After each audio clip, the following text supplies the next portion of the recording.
Video में हम Indian polity के संविधान निर्माण से संबंधित कार्य समितियों के बारे में देखेंगे। तो सबसे पहला है, इसमें अध्यक्ष कौन है? जवाहरलाल नेहरू। और इन्होंने किन किन इस समितियों के अध्यक्ष रहे हैं? संघ शक्ति समिति, संघीय संविधान समिति, राज्यों के लिए समिति। तो ये इंपॉर्टेंट हैं, ये पूछा जाता है कि कौन से समिति के जो है कौन अध्यक्ष थे, तो ये क्वेश्चन आता है, बहुत ही इंपॉर्टेंट है। दूसरा है सरदार वल्लभ भाई पटेल, ये मूल अधिकारों एवं अल्पसंख्यक समिति के अध्यक्ष थे।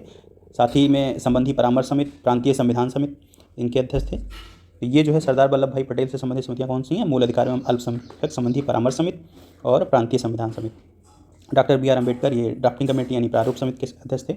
डॉक्टर राजेंद्र प्रसाद, ये प्रक्रिया नियम समिति और संचालन समिति और राष्ट्र संबंधी तदर्थ समिति। तो ये समितियों से संबंधित क्वेश्चन पूछे जाते हैं, कई बार पूछे गए हैं। तो ये जो क्वेश्चन जो है इससे बनते हैं संविधान निर्माण से संबंधित कार्य समितियाँ, तो इनको याद रखेंगे तो इससे क्वेश्चन आपके हो जाएंगे। अगला है अंतरिम मंत्रिमंडल। अंतरिम मंत्रिमंडल जो 1946 में ये बना था, इसमें ये बनाने के लिए आता है कौन कौन से जो है मंत्री को कौन कौन से मंत्रालय मिले थे। तो इसमें ये बहुत ही इंपॉर्टेंट जो हमने रखा है, इसमें जवाहरलाल नेहरू उपाध्यक्ष थे और विदेश व राष्ट्रमंडल संबंधी मामलों के मंत्री थे। इनको मंत्रालय कौन से मिले थे? विदेश, राष्ट्रमंडल संबंधी मामले। अगले हैं सरदार वल्लभ भाई पटेल, इनको सूचना एवं प्रसारण तथा गृह मंत्री इनको बनाया गया था। कौन? सरदार वल्लभ भाई पटेल, सूचना एवं प्रसारण तथा गृह मंत्रालय।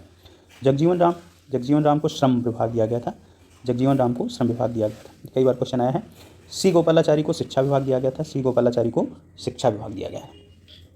अगला बहुत ही इंपॉर्टेंट, ये फेवरेट क्वेश्चन है हर एग्जाम का, संविधान के स्रोत। संविधान के स्रोत, संविधान के स्रोत में जैसे ब्रिटेन से क्या क्या लिया गया है, हमारे संविधान को जब निर्माण किया गया संविधान का, तो कई देशों के संविधान से जो है बहुत कुछ लिया गया है।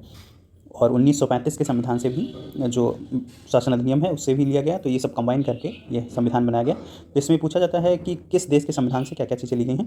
तो ब्रिटेन के संविधान से संसदीय शासन प्रणाली, ब्रिटेन के संविधान से क्या लिया गया है? संसदीय शासन प्रणाली, एकल नागरिकता और द्विसदनीय प्रणाली। एकल नागरिकता, द्विसदनीय प्रणाली। और जापान से विधि द्वारा स्थापित प्रक्रिया, विधि द्वारा स्थापित प्रक्रिया कहाँ से लिया गया है? जापान से लिया गया है। नेक्स्ट है संयुक्त राज्य अमेरिका, इससे देखते हैं हम लोग क्या क्या लिया गया। मूल अधिकार, क्या लिया गया? मूल अधिकार, न्यायिक पुनरावलोकन, राष्ट्रपति पर महाभियोग, राष्ट्रपति पर महाभियोग। कनाडा के संविधान से क्या क्या लिया गया है? संघात्मक व्यवस्था, अवशिष्ट शक्तियाँ। कनाडा के संविधान से संघात्मक व्यवस्था और अवशिष्ट शक्तियाँ। आयरलैंड के संविधान से देखते हैं। नेक्स्ट, आयरलैंड के नीति निर्देशक सिद्धांत, बहुत पूछा जाता है। आयरलैंड के संविधान से क्या क्या लिया गया है? नीति निर्देशक सिद्धांत, मतलब आयरलैंड से नीति निर्देशक सिद्धांत लिए गए हैं। सोवियत संघ से क्या लिया गया है? मूल कर्तव्य और न्याय। न्याय कितने तरीके के? सामाजिक न्याय, आर्थिक न्याय और राजनीतिक न्याय। ये ध्यान रखना है, सामाजिक, आर्थिक और राजनीतिक न्याय। तो न्याय लिया गया है, और कौन कौन से? सामाजिक, आर्थिक और राजनीतिक। साथ ही में ऑस्ट्रेलिया से क्या लिया गया? संयुक्त बैठक का प्रावधान जो है और उद्देशिका की भाषा, संयुक्त बैठक का प्रावधान और उद्देशिका की भाषा। और फ्रांस से क्या लिया गया है? आदर्श, कौन कौन से? स्वतंत्रता का आदर्श, समता का आदर्श, बंधुता का आदर्श। तो ये फ्रांस से लिया गया है, स्वतंत्रता, समता और बंधुता का आदर्श। ये ध्यान में रखेंगे, संविधान के स्रोत जो हैं ये बहुत इंपॉर्टेंट, हर एग्जाम में पूछा जाता है। धन्यवाद।